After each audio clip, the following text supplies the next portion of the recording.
peaje de huesos. Me llamo Manuel Castro y desde hace 12 años manejo tráiler por las autopistas de México. Aquella noche salí de la planta embotelladora de Orizaba con 40 toneladas de refresco rumbo a Villahermosa. Debía llegar antes de que el andén abriera. Era noviembre de 2019.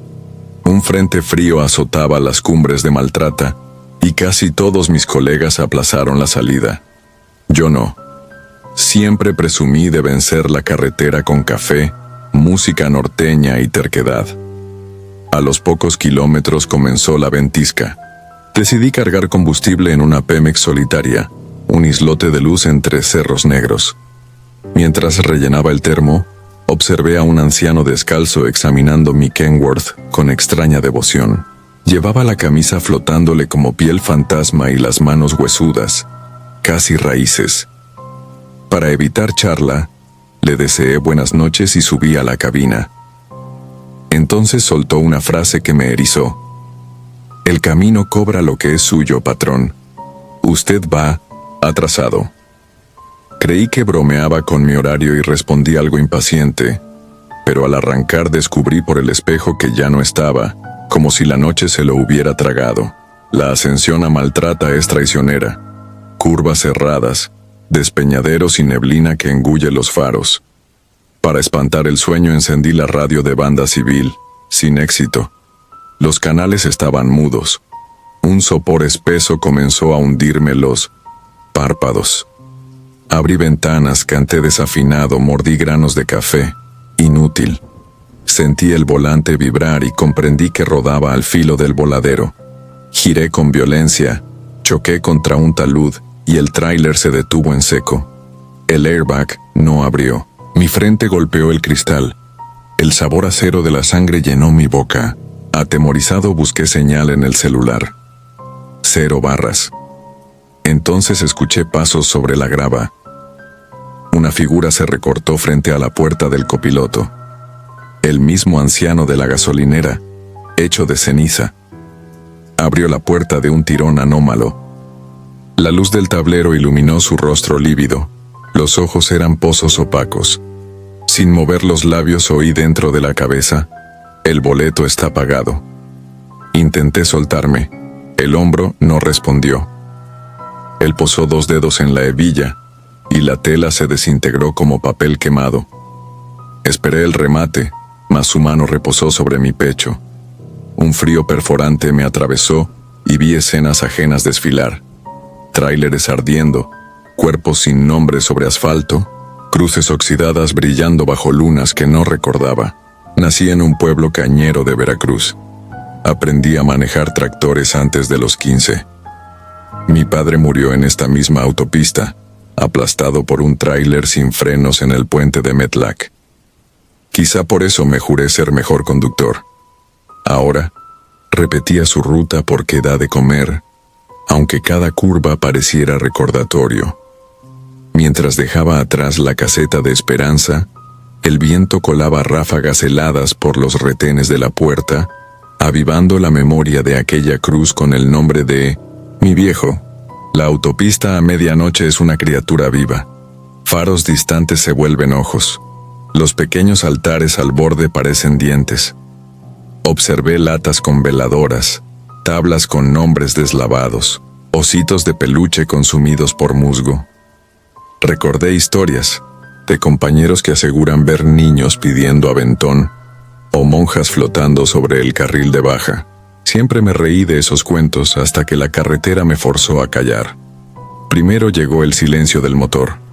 Rugía normal, pero mis oídos se taparon de golpe como bajo agua. El velocímetro marcaba 80. Yo sentía que flotaba. Un olor dulzón, mezcla de tierra mojada y flores viejas, invadió la cabina sin origen. Y entonces un fulgor rasgó la niebla, una línea blanca que me dejó ciego un segundo. Al recuperar la vista, distinguí al anciano caminando paralelo a mis 22 ruedas, sus pies descalzos apenas tocando el asfalto a mi misma velocidad. Cerré los ojos, conté 3 y abrí. La silueta había desaparecido, pero la certeza de compañía se clavó en la nuca. Intenté razonar. Si me dormía, moría. Si seguía, tal vez la mente me jugaría otra trampa. Calculé el próximo paradero, pero jamás llegué. Una ráfaga lateral empujó la caja. El remolque serpenteó. El bramido de las pinzas de aire y el estallido de una llanta delantera me lanzaron a la cuneta. Desperté con la cabeza apoyada en la bocina, la pierna derecha atrapada bajo el tablero. Olía a diésel caliente y miedo. Cuando el anciano se acercó traía los brazos abiertos, pies cubiertos de polvo blanquecino. No era tierra sino cal, la misma con la que enterraron a mi padre. El detalle me heló. Su rostro mutó. La piel se pegó al hueso, hasta ser pura calavera con ojos incandescentes. Sin gritos ni violencia, apoyó su frente en el cristal roto y dejó que el vaho dibujara un círculo tachado, señal de camino cerrado. Aquello era invitación a descender a otro destino. Las imágenes que siguieron me quebraron. Vi a mi esposa llamando al seguro social antes de enterarse del choque. A mi hija despertando de una pesadilla con un tráiler sin conductor. El velorio de un hombre irreconocible donde alguno murmuraba mi nombre en pasado. Todo sucedía en un tiempo alterno, como si la muerte ensayara mi ausencia. El silencio se quebró con los estrobos de la Guardia Nacional. La calavera alzó el rostro, incómoda. En mi mente supliqué un respiro. Él apoyó la mano sobre mi esternón. El frío mudó en calor tibio, volvió la audición, y el olor dulzón se disipó. Luego caminó hacia la barra metálica y se fundió con la niebla, espuma evaporada. Paramédicos forzaron la puerta, me sacaron y me llevaron al hospital de Río Blanco. Sufrí conmoción, costillas fisuradas y raspones, nada que explique el escalofrío que aún siento. Nadie supo decir quién avisó del accidente. La llamada entró 20 minutos antes de que el GPS registrara pérdida de movimiento. Tampoco hubo rastro en la gasolinera. Cámaras fuera de servicio, ningún anciano visto. Regresé a la ruta 3 meses después. Cada vez que cruzo el kilómetro 237, bajo a segunda. Y rezo, aunque dejé de creer hace años. A veces la niebla dibuja una camisa blanca en la cuneta y me sudan las manos. Entonces recuerdo su advertencia. La carretera siempre cobra, y los cobradores no usan uniforme ni garita. Conduzco con el termo lleno, pero ya no presumo de vencer nada. Sé que, alguna noche, futura, la cuenta alcanzará su saldo y el peaje de hueso será inevitable. La cuesta de Maltrata. Me llamo Adrián Olmos y llevo 12 años girando el volante de un tráiler doble remolque para una embotelladora del sureste. Conozco de memoria la autopista 150D, esa que trepa entre Puebla y Veracruz, pero nunca olvidaré lo que viví la madrugada del 15 de noviembre de 2017, subiendo la temida cuesta de Maltrata. Eran las 23:48 cuando dejé atrás Orizaba con 40 toneladas de refrescos. La neblina se pegaba al parabrisas como escarcha y el viento empujaba el tráiler como si quisiera regresar al valle. Aún así, el tiempo me apremiaba. Debía entregar antes de las 7 de la mañana en Tepeaca. En la tercera curva pronunciada noté destellos naranjas bailando entre la bruma. Reduje a segunda, pisé freno y sentí como los tambores se quejaban. Los focos de emergencia provenían de un sedán volcado contra el muro de contención. Cristales, astillados, resplandecían sobre el carril lento. El instinto pudo más que el miedo. Me orillé, encendí intermitentes y agarré la linterna industrial que siempre cargo en la puerta. Caminé con cautela. El piso estaba húmedo y resbaloso. El coche yacía aplastado, techo contra asfalto, todavía humeante. A un costado, semisentado contra las rocas, había un muchacho con el overol rasgado y el rostro cubierto de sangre. Respiraba con dificultad. Sus ojos abiertos de par en par parecían no parpadear. Me arrodillé, le pasé la mano por el hombro para evitar que se desplomara y tanteé su pulso en el cuello. Lento, pero firme. Un olor fuerte a metal quemado y ozono envolvía el aire. Con voz temblorosa le dije: «Te llevo a la caseta, ahí hay paramédicos». No obtuve respuesta. Apenas exhaló un siseo que interpreté como un intento de asentir. Con esfuerzo, lo cargué hasta la cabina y lo aseguré en el asiento del copiloto con el cinturón. Sus dedos estaban fríos como hielo, pero sus uñas parecían recién manchadas de tierra húmeda. Giré la llave, solté freno de aire y retomé la subida. Los primeros 2 kilómetros fueron silencio puro. El motor rugía, la caja vibraba contra mis talones y mi respiración marcaba el compás. De pronto, el interior del camión se volvió helado, como si alguien hubiera abierto las compuertas del invierno. El indicador digital bajó de 18 a 5 grados en segundos. Ajusté calefacción, pero el ventilador solo arrojó aire gélido. En el rabillo del ojo vi al pasajero tensar la espalda y clavar la mirada en el parabrisas, con los labios entreabiertos. Sentí un latido hueco en el pecho. Algo no cuadraba. Rompí el mutismo con la única pregunta que se me ocurrió: «¿Cómo te llamas?». El muchacho giró levemente la cabeza y en un murmullo casi inaudible pronunció: «A casa». Nada más. La radio se licuó en estática. Parpadeó el tablero, las agujas mareadas. El voltímetro cayó a 0 y regresó. Instinto de viejo, trailero. Busqué el arcén para no quedarme sin corriente en plena pendiente. Cuando reduje la velocidad, un golpe seco en la caja resonó como martillazo. Revisé espejos, ningún rebase, ningún derrape. Seguí unos metros y volví a sentir el impacto, esta vez debajo de mis pies, como si algo golpeara desde el piso de la cabina. Mi piel se erizó hasta el cuero cabelludo. Apreté el volante y traté de pensar que era un fallo de transmisión. Kilómetro 236. Bastaban 10 más para llegar al área de servicio de balastrera, pero el tráiler se ahogó con una tos mecánica y las luces delanteras se apagaron a la vez, tragadas por una oscuridad demasiado densa para la hora.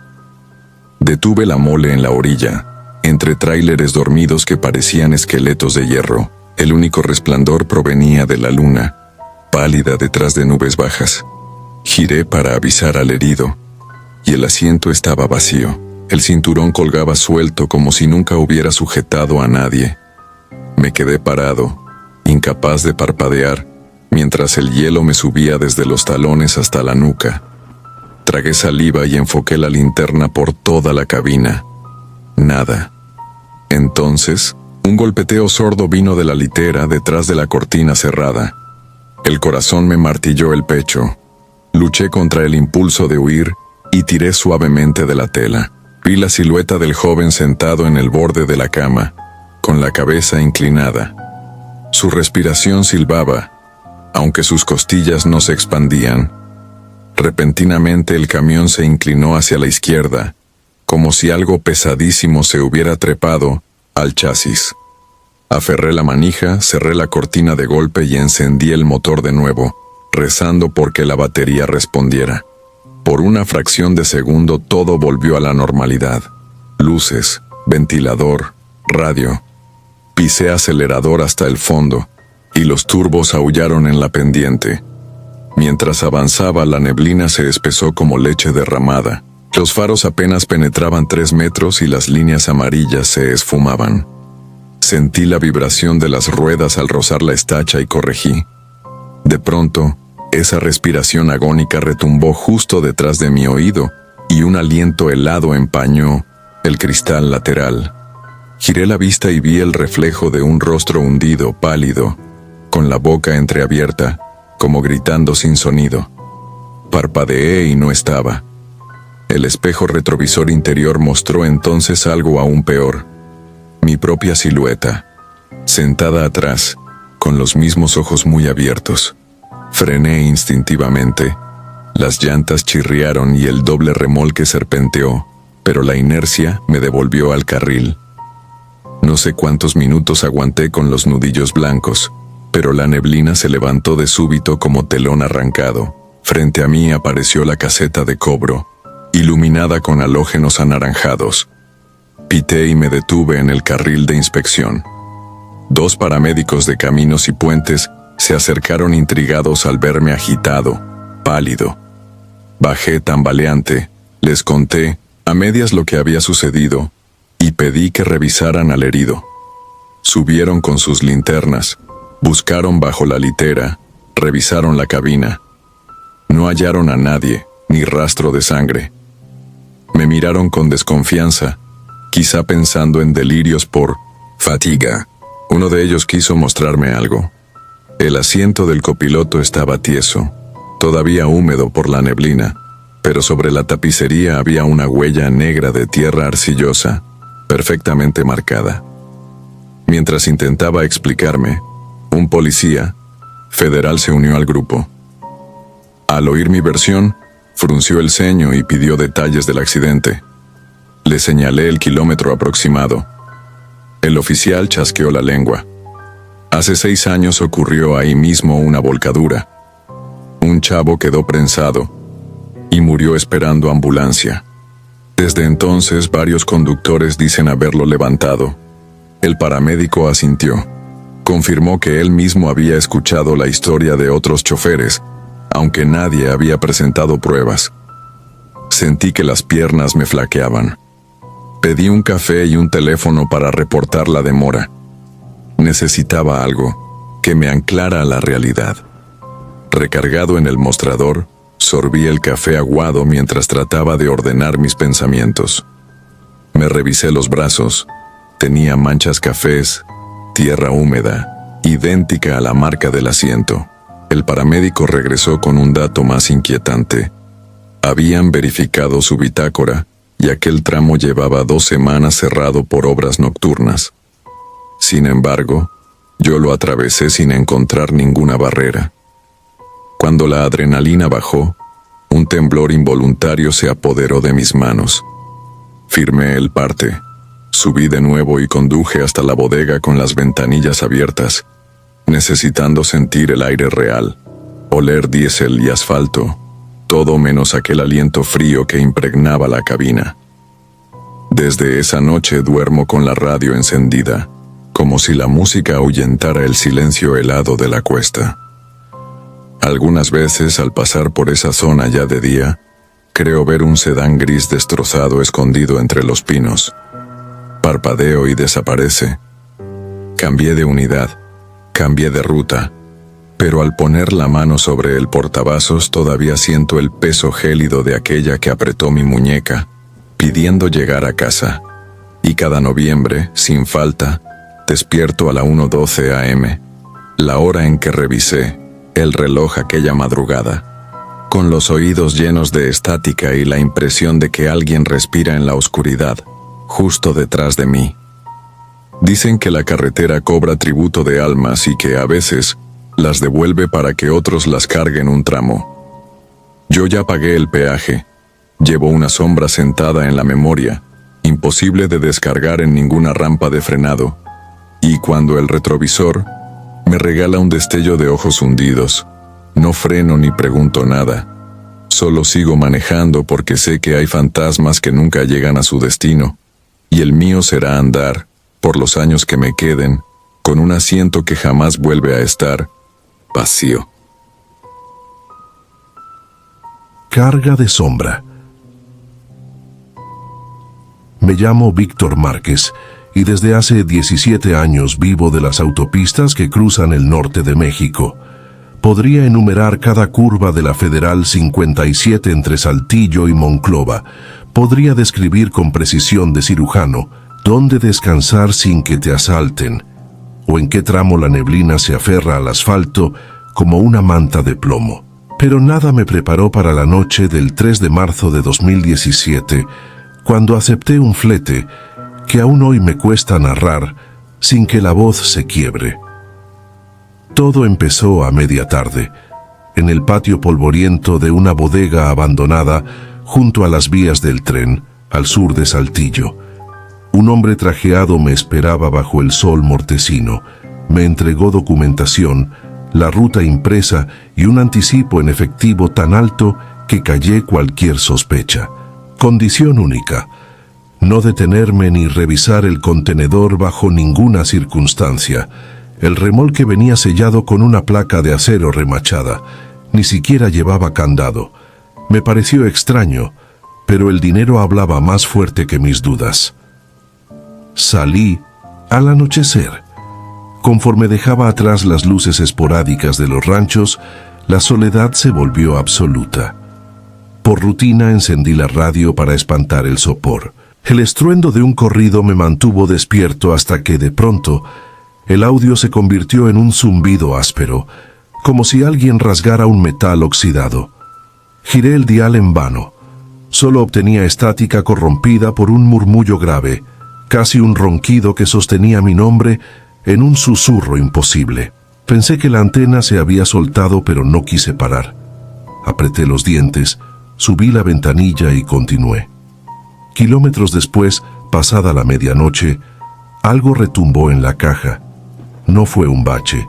Sentí la vibración nítida, seca, como un puñetazo desde dentro. Miré los espejos. La carretera lucía vacía, la luna apenas un filo recortando los cerros. Una segunda sacudida sacudió el tráiler, más fuerte, seguida de un chirrido que me erizó la piel. Recordé el sello de 1900 acero. Juraría que alguien lo rascaba con uñas enormes. El volante sudaba bajo mis manos. Me aferré a la regla: no detenerme. La temperatura empezó a caer de forma antinatural. Dentro de la cabina se dibujaban volutas de vaho, pese a que afuera el termómetro marcaba 15 grados. El aire adquirió un olor rancio, mezcla de tierra, mojada y carne podrida, el hedor que uno asocia con sótanos olvidados. Entonces lo vi. Primero fue un temblor en el parabrisas, como agua vibrando ante un parlante. Luego, una silueta se condensó en el asiento del copiloto. Una masa oscura sin rostro, cuyos contornos parecían absorber la escasa luz del tablero. No emitía sonido, pero su presencia pesaba como una tonelada. Sentí la garganta petrificada, el corazón desbocado contra el pecho. Instinto o locura, apreté el acelerador. El motor bramó y las llantas arañaron la cinta asfáltica. La figura no desaparecía. Percibí 2 puntos brillantes donde debían estar los ojos, carbones encendidos hundidos en un abismo negro. Sin girar la cabeza, la sentí inclinarse hacia mí. Un aliento gélido rozó mi oreja, como hojas secas arrastradas por el viento dentro de un túnel. Apreté los labios para que no escapara un grito. Recordé a mi madre y recité con la mente un Padre Nuestro atropellado. Segundos o años después, la sombra se licuó en la nada, dejando atrás un silencio atroz. Creí que lo peor había pasado. Me equivocaba. A las 3 de la madrugada el tablero se apagó de golpe. Sin luz ni indicadores manejaba a ciegas. Solo los faros devoraban la negrura. Al mismo tiempo, una vibración rítmica emergió del contenedor. Golpes secos, 3 a la vez, como un puño señalando un compás. 3 golpes, pausa, otros 3. Cada serie retumbaba en mi estómago. Pensé en detenerme, romper el sello, arrojar lo que fuera a la cuneta y largarme. Pero la voz del contratista resonó en mi memoria. No te detengas. Sentí la mirada del vacío, acechando desde el asiento a mi lado, aunque estuviera desierto. Sin tablero, calculé la velocidad por el rugido del motor. Al entrar en un tramo de curvas, la vibración trasera se transformó en un rasguño metálico que subía, hasta llegar al techo de la caja y reptar hacia la cabina. Imaginé garras arqueadas tallando surcos en el aluminio. El techo vibró, justo encima de mi cabeza. Por reflejo me encorvé. Un chasquido feroz sacudió la estructura. Cayeron partículas de polvo sobre el parabrisas. Me invadió una certeza. Lo que fuese que viajaba atrás ya no estaba confinado. Entonces la radio volvió a la vida, aunque jamás la había encendido de nuevo. Una voz femenina, serena hasta lo siniestro, recitó algo en un idioma que no comprendí. Cada palabra era un golpe en mi cráneo. Reconocí apenas 3 sílabas que se repetían. Tarak. No sé cómo se escriba ni qué signifique, pero desde esa noche me despierto sudando al escucharla en mis sueños.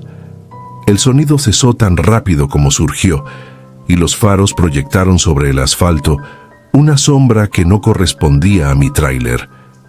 Algo alto, arqueado, con extremidades demasiado largas, avanzando a mi ritmo. Un túnel construido en la ladera marcaba el último tramo antes de Monclova. Recé porque las luces internas no fallaran, pero al entrar, los focos de sodio titilaron, como velas al viento. En la penumbra intermitente vi la sombra proyectarse sobre el muro. Una silueta erguida sobre el techo del contenedor, brazos extendidos como alas deformes.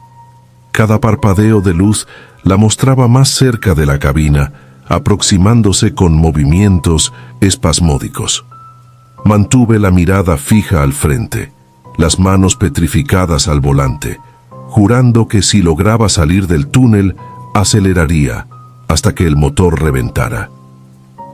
Al fin, la boca norte del túnel me lanzó a la noche abierta. Los faros recuperaron su potencia y la figura se diluyó, pero los neumáticos traseros crujieron como si el peso del tráiler hubiera aumentado de pronto. Llegué a la caseta de peaje sin frenar. Por fortuna, había carriles automáticos y el sistema leyó mi tag. Más adelante, un camino secundario me condujo al punto de entrega, un parque industrial semiderruido en las afueras. 2 hombres me esperaban. Sus rostros resultaban inescrutables bajo los cascos de seguridad y el resplandor de lámparas portátiles. Uno me indicó con señas que alineara la caja junto a una plataforma. El otro alzó una pistola de clavos neumática. Antes de que pudiera preguntar, colocaron un andamio móvil, manipularon el sello de acero con el taladro y abrieron las puertas. Yo bajé de la cabina temblando, más por miedo que por agotamiento, sin atreverme a mirar el interior. Sentí aún así un aliento denso, húmedo, escapando del contenedor.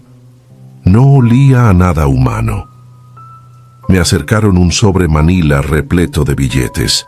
«Buen viaje de regreso», murmuró el de la pistola de clavos sin gestos de cortesía. Detrás de él, una cadena automática arrastró la caja hacia un hangar sin iluminación. Antes de que el portón metálico descendiera, algo que nunca describiré con precisión se asomó apenas. Una masa oscura, pulsante, con un brillo húmedo parecido a la pez. Alcancé a distinguir por un instante 2 puntos incandescentes que coincidían con los que me habían observado dentro de la cabina. El portón se cerró con estrépito. Les pedí firmar un recibo por protocolo. Se negaron. No quise discutir, decían. Vuelta a la carretera, sentí las rodillas flojas. Estacioné en la primera gasolinera abierta. Ya había amanecido. Mientras llenaba el tanque, noté 3 largas abolladuras en el techo de la caja, paralelas, como marcas de garras. El diésel dejó de fluir de pronto. El sistema marcó error. El despachador dijo que el surtidor jamás fallaba. Pagó mi combustible el dinero del sobre.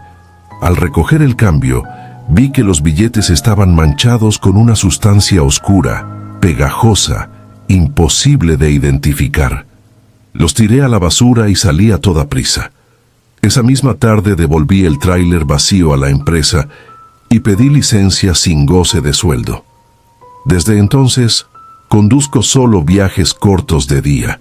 Jamás vuelvo a arriesgarme con entregas misteriosas ni rutas nocturnas. Cada noche, sin embargo, despierto empapado, convencido de que algo se sienta a mi lado, susurrando aquel nombre impronunciable. Mantengo la radio desconectada, pero a veces la estática brota de la nada y me recuerda que la ruta nocturna sigue allí afuera, esperando que vuelva a aceptar una carga que nadie más quiere. Hay quienes me dicen que lo imaginé, que el cansancio juega trucos en la mente de un chofer. Ojalá tuvieran razón, porque yo sé lo que escuché, sé lo que vi materializarse junto a mí, y sobre todo sé que las garras que arañaron aquel contenedor jamás se quedaron atrás. Cuando conduzcas de madrugada y escuches 3 golpes secos en la caja, pisa el freno, abandona la carga y corre. Más vale perder la paga que entregar tu alma a lo que aúlla entre las sombras del asfalto. Ruta de las Cruces. Me llamo Damián Ortega y llevo 20 años moviendo carga pesada por las carreteras del sureste. En junio de 2017, mientras transportaba repuestos industriales de Mérida a Coatzacoalcos, recibí una alerta de la central. Un tráiler cisterna se había incendiado en el kilómetro 212 de la autopista Cancún-Villahermosa, y la vía seguiría bloqueada hasta el amanecer. La única alternativa era la olvidada carretera federal 186, un trayecto serpenteante que se interna en la selva, bordea pantanos y apenas aparece en los mapas modernos. Siempre la evité porque los colegas hablaban de curvas imposibles, asaltos, violentos y cosas que nadie quería nombrar en voz alta. La noche era densa y húmeda. La temperatura apenas cedía aunque pasaban de las 11. Tomé el desvío cerca de Xpujil y avancé despacio. La cinta asfáltica era tan angosta que mi Kenworth ocupaba casi todo el carril. Entre los árboles se levantaba una neblina baja que el motor rompía como si fuera un manto vivo. Ya había manejado rutas duras, pero aquella oscuridad tenía algo distinto, como si la selva misma quisiera tragarse las luces de mi tráiler. A los pocos kilómetros noté las primeras cruces. Eran de madera sin pulir, clavadas al borde del pavimento, adornadas con listones descoloridos y veladoras consumidas. Al principio pensé en un par de accidentes aislados. Después de 100 metros, conté más de una docena. Cada vez que los faros rozaban una, el reflejo de la pintura blanca me golpeaba los ojos. Encendí la radio para distraerme, buscando alguna estación comunitaria, pero solo obtuve estática. Ajusté la antena, cambié de frecuencia. Nada, salvo un murmullo profundo que parecía moverse de un lado a otro del dial. La aguja del combustible bajaba con normalidad y el motor rugía parejo, pero mis manos sudaban más de lo que la cabina justificaba. Quise convencerme de que eran los nervios por la mala ruta, hasta que el murmullo de la radio se convirtió en un susurro claro, nítido, que emergía por encima de la estática. «No te detengas», dijo una voz infantil, tan cercana que sentí el aliento en la nuca. Instintivamente giré el rostro. Solo vi el respaldo del asiento y el cristal trasero sumido en la penumbra. Bajé el volumen de un manotazo, respiré hondo y volví la vista a la carretera. La fila de cruces se hizo interminable. Algunas tenían fotografías borrosas, otras ramos de flor de muerto todavía frescos, como si alguien los hubiera dejado aquella misma tarde. El hedor dulzón de 1900, la ofrenda podrida, penetraba la cabina entre los resquicios del clima. De pronto, sobre la línea amarilla, apareció la silueta de un perro flaco, gris, con las costillas marcadas. Frené con cuidado para no voltear la carga.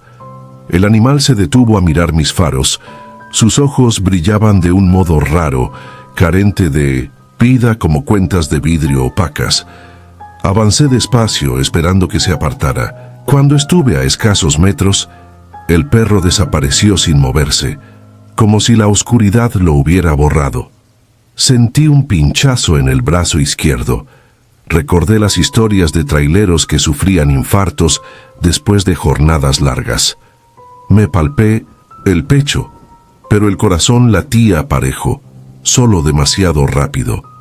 Apreté el acelerador deseando abandonar aquel tramo antes de que mi mente fabricara más fantasmas.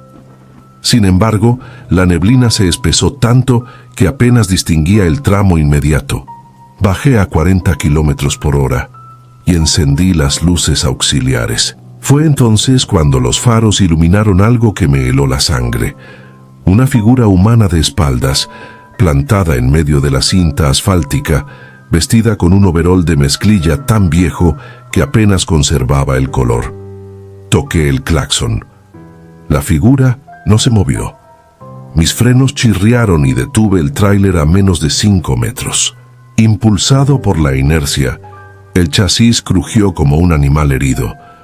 Abrí la ventanilla y grité al desconocido que se apartara. El hombre, o lo que fuera, giró la cabeza con una lentitud antinatural. No tenía rostro, solo una superficie, lisa grisácea, donde deberían estar ojos, nariz y boca. Retrocedí aturdido, subí el vidrio y quité el freno. El monstruo se desvaneció con la misma irrealidad que el perro, tragado por la bruma. Seguí conduciendo, pero el pavimento parecía no terminar nunca. Miré el reloj del tablero. Eran las 12:45. Sin embargo, juro que manejé más de 1 hora antes de volver a consultarlo y seguía marcando la misma hora. La aguja del marcador de kilómetros tampoco se movía. Era como si el camión avanzara sobre una cinta sin fin. Las cruces, en lugar de quedar atrás, se multiplicaban a ambos lados. Ya no eran de madera. Algunas eran de hierro forjado. Otras parecían talladas en piedra volcánica. Y todas portaban velas encendidas cuyo fulgor persistía contra el viento de mis neumáticos. En un intento desesperado por ubicarme, saqué el celular. Sin señal. El GPS quedó congelado en la intersección que había tomado 1 hora atrás. Fue entonces cuando el motor perdió potencia. Las revoluciones bajaron en picada y el tablero se iluminó de rojo. Pisé el embrague, jugué con el acelerador, nada. Me orillé junto a un claro donde la fila de cruces formaba un semicírculo perfecto. Apagué el contacto y dejé que el silencio inundara la cabina. No quise bajar, pero el protocolo me obligaba a revisar el motor.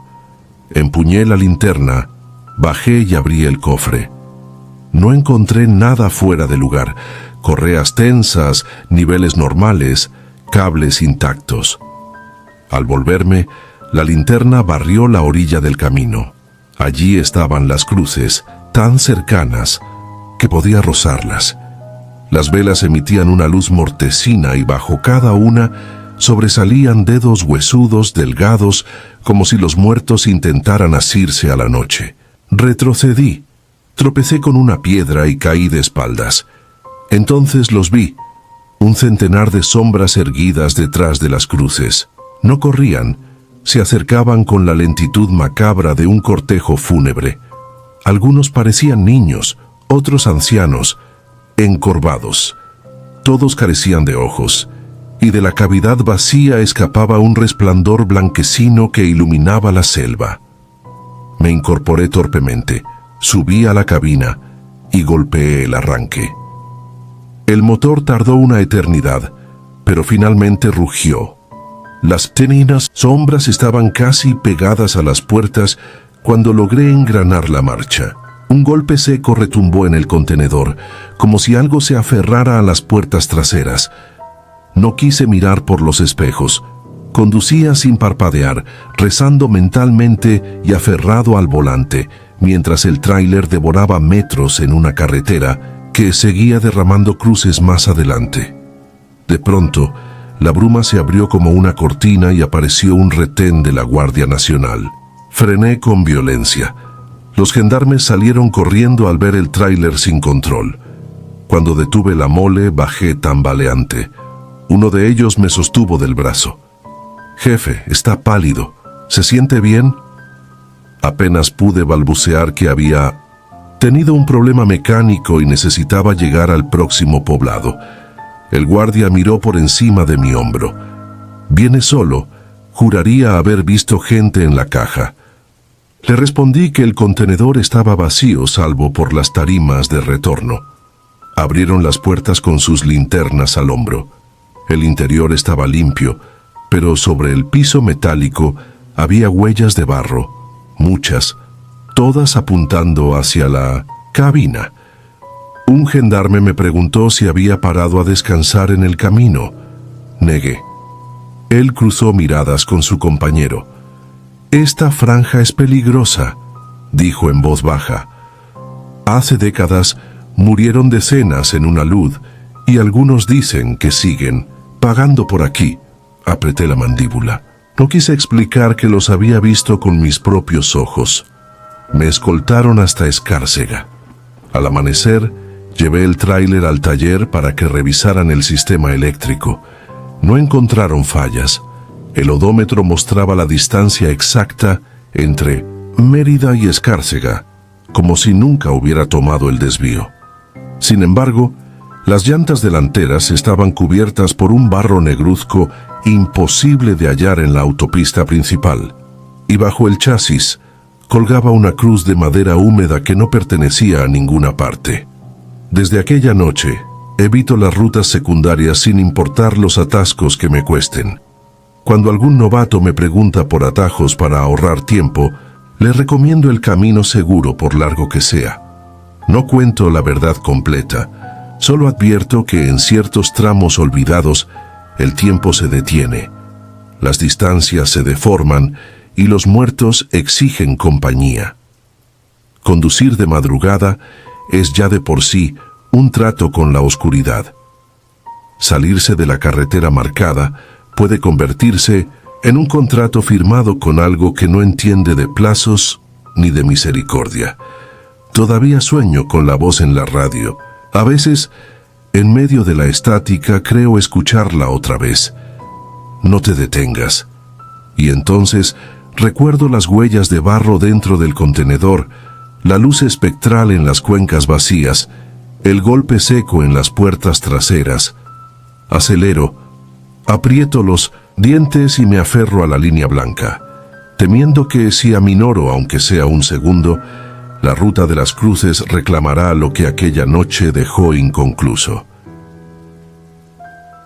El Espinazo. Me llamo Marcos López, aunque en los patios de carga todos me conocen como el Toro.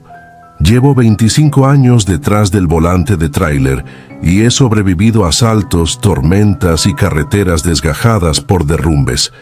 Nunca pensé que lo único capaz de quebrarme fuera una noche silenciosa en la sierra de Durango, sobre la temida autopista de cuota que serpentea por el Espinazo del Diablo. Aquella madrugada de noviembre de 2017 me enseñó que algunas curvas guardan algo peor que bandidos. Guardan a los que ya no deberían andar por aquí. Había salido de Saltillo con un remolque refrigerado lleno de lácteos rumbo a Mazatlán. El despacho insistía en la entrega express, por eso crucé la sierra de noche, a pesar del frío y la neblina baja que acostumbra a formarse después de las 10. El termómetro digital parpadeaba 4 grados sobre cero cuando encaré el ascenso, y la radio soltaba nada más que estática. Sobre aquellas montañas no entra señal ni de celular ni de Dios, dicen los viejos, y esa soledad pesa tanto como la carga. Al cruzar el puente Aguacatillo, sentí el primer tirón en el estómago. El tablero marcó un leve descenso de presión en la llanta trasera izquierda, pero los valores se estabilizaron enseguida. Supuse que la banda del sensor fallaba. Aún así, solté un resuello que empañó el parabrisas y seguí subiendo. 10 kilómetros más adelante, el camino se encajona entre taludes cortados a pico y una barrera de concreto que parece un pasillo funerario. Allí vi por primera vez aquella silueta. Al principio pensé que era un venado rezagado. apenas un bulto oscuro contra el resplandor pálido de los faros. Reduje la velocidad y accioné el claxon, costumbre aprendida para espantar animales antes de que brinquen al asfalto. Sin embargo, el bulto no se movió. Cuando estuve a unos 30 metros, distinguí la figura de un hombre, delgado, con el overol pegado al cuerpo como trapo mojado. Tenía la cabeza gacha, los brazos caídos, y de sus mangas escurrían brillos que la luz convertía en destellos plateados. Agua helada, pensé. Tal vez se volcó alguna camioneta cerca y quedó atrapado. Clavé el freno y encendí luces de emergencia. El motor retumbó con eco de caverna. Entreabrí la ventanilla y un vapor gélido me golpeó la cara. ¿Necesita ayuda?, pregunté levantando la voz.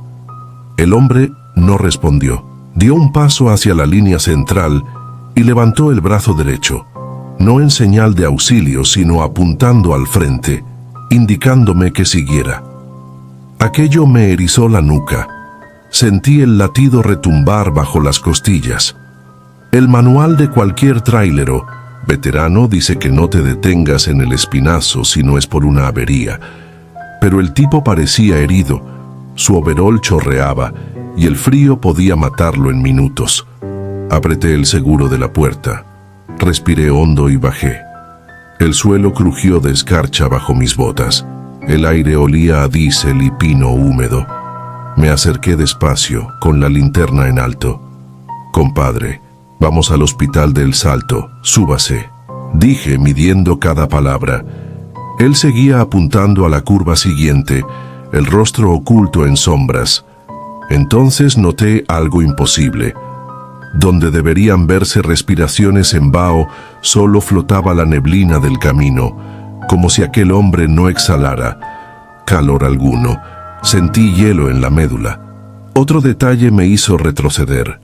Sobre el overol, casi a la altura del bolsillo derecho, se apreciaba un escudo bordado, viejo pero reconocible.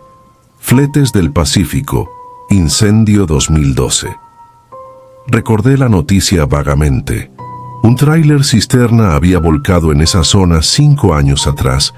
El combustible explotó y el chofer murió calcinado dentro de la cabina. Dicen que el fuego se vio desde Los Ejidos a 10 kilómetros. El tipo alzó el rostro al fin. Nunca olvidaré la ausencia de facciones definidas, apenas cavidades oscuras donde debían estar los ojos, y una piel apergaminada y húmeda como cuero, chamuscado. No emanaba olor a quemado ni a putrefacción, sino un tufo metálico y salobre, parecido al de un radiador perforado. Tragué saliva y retrocedí. Él avanzó un paso. Su bota dejó un charco perfecto, un círculo de agua que no se extendió ni se congeló. La linterna palpitó y se apagó. Me di media vuelta y corrí a la cabina. Cerré, engrané primera y aceleré. Los neumáticos patinaron en grava suelta. Al recuperar tracción, miré por el espejo. La carretera estaba vacía. Ni rastro de hombre, ni charco, ni huellas. Pensé que el susto quedaría ahí. Pero 3 curvas adelante, la cápsula de aire me avisó de nuevo la baja presión en la misma llanta. Maldije entre dientes. Tuve que orillarme antes de que el rin se comiera la goma. Apagué motor, encendí la lámpara de batería, bajé con llave de cruz y gato neumático. El silencio era tan espeso que cada respiración retumbaba contra los paredones. La neblina pasaba en remolinos densos. Tras el tráiler, la oscuridad empezaba a comerse las luces de posición. Revisé la llanta. Estaba intacta, ni clavo ni desgarro. Cuando me enderecé, escuché un chirrido, como bisagras viejas dentro de la caja. Por reflejo, abrí el cerrojo. La refrigeración gruñó y el vaho blanco brotó como aliento de bestia. Muñecos de plástico empaquetados, cajas de yogurt alineadas, todo normal. Apagué la lámpara para no desperdiciar batería y en ese segundo de penumbra me pareció ver al fondo una sombra erguida. Encendí de golpe. Nada. Solo estantes metálicos. Cerré, volví a la cabina y arranqué sin verificar la llanta, decidido a no parar más hasta la caseta de Mesillas. El tablero dejó de marcar fallos, como si el camión entendiera la urgencia. Sin embargo, el miedo empezaba a corroer la razón. Sentía la presencia de alguien detrás del asiento, un peso que hundía el colchón de la litera pese a que el retrovisor interior mostraba todo vacío. Al llegar a la cima del Puerto Ventanas, la neblina se hizo pared lechosa. Avanzaba a 30 por hora, faros al mínimo para no enceguecerme. Entonces lo escuché, un leve murmullo masculino, como quien habla por radio sin apretar el transmisor. Provenía del compartimiento de herramientas sobre mi cabeza. Abrí la tapa con el camión aún en marcha. Solo hallé cables y fusibles. El murmullo cesó, pero un olor a plástico quemado llenó la cabina.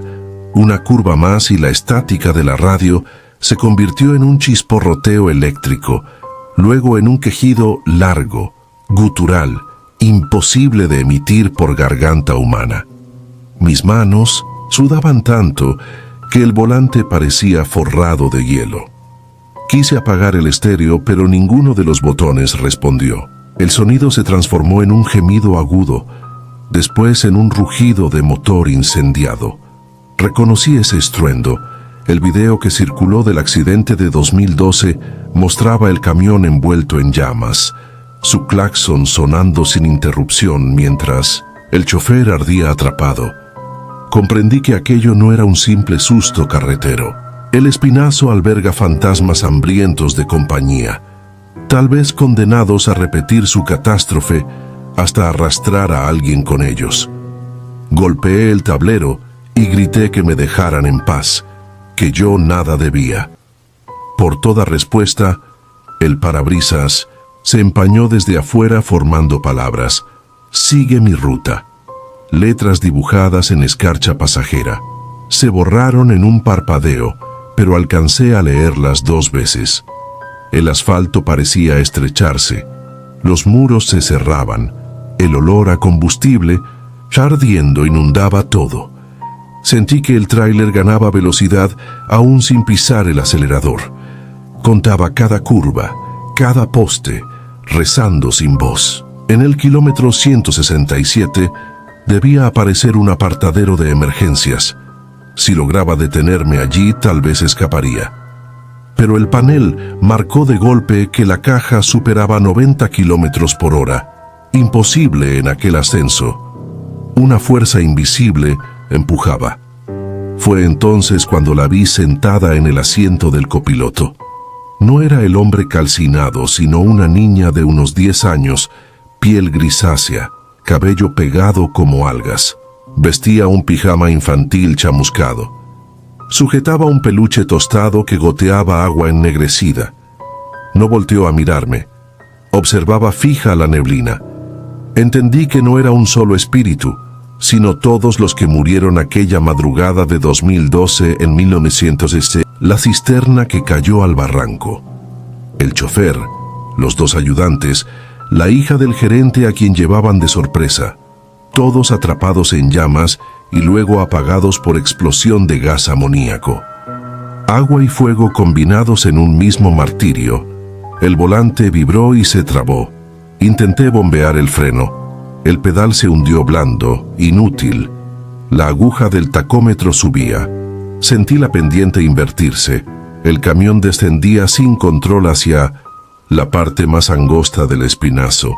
Al fondo, las luces rojas de un área de rebase brillaban como brasas. Apagué la ignición. Jalé freno de mano. Nada.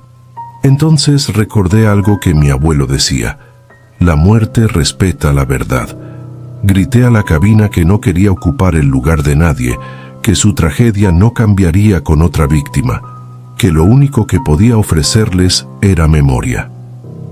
El motor se sofocó de pronto como si alguien cortara la alimentación de diésel. Las luces se apagaron, la inercia me llevó unos metros y el tráiler se detuvo justo antes de un precipicio. Todo quedó a oscuras. Cuando mi vista se adaptó, vi que el asiento del copiloto estaba vacío. El parabrisas limpio, sin una sola gota. Afuera la neblina se disipaba con la lenta claridad previa al amanecer. Bajé temblando. Las llantas humeaban levemente, más por frenado que por fuego. En el límite del pavimento hallé algo.